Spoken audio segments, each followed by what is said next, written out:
حدیث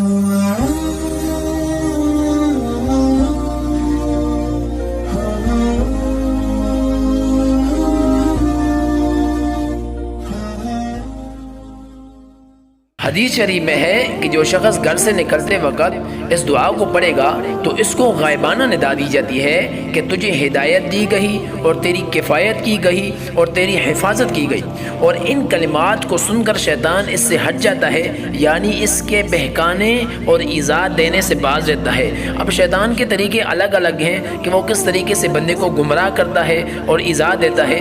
تو دوستو یہ دعا پڑھنے کا معمول بنائیں، اپنے بچوں کو بھی پڑھائیں تاکہ وہ گھر سے نکلتے وقت یہ دعا پڑھیں اور معمول بنائیں۔ اب آسمان کی طرف نگاہ اٹھا کر اس دعا کو پڑھنا ہے۔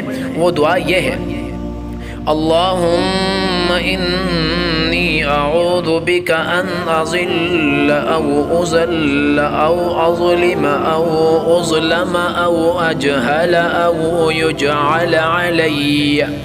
اب اس کا ترجمہ یہ ہے کہ اے اللہ میں تیری پناہ لیتا ہوں اس سے کہ میں خود گمراہ ہوں یا گمراہ کیا جاؤں، یا میں کسی پر ظلم کروں یا مجھ پر ظلم کیا جائے، یا میں خود کسی کے ساتھ جہالت بدتمیزی کا برتاؤ کروں، یا میرے ساتھ جہالت بدتمیزی کا برتاؤ کیا جائے۔ معزز سامعین، اس دعا کے پڑھنے کے فائدے بہت زیادہ ہیں۔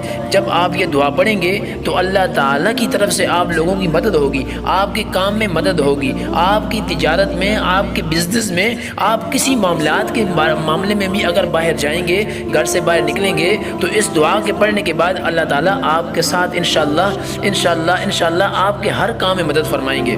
آگے ایک دوسری دعا ہے، وہ بھی گھر سے نکلتے وقت پڑھنی چاہیے، وہ بھی مسنون عمل ہے۔ تو دوستو وہ دعا یہ ہے کہ بسم اللہ توکلت علی اللہ لا حول ولا قوة الا باللہ۔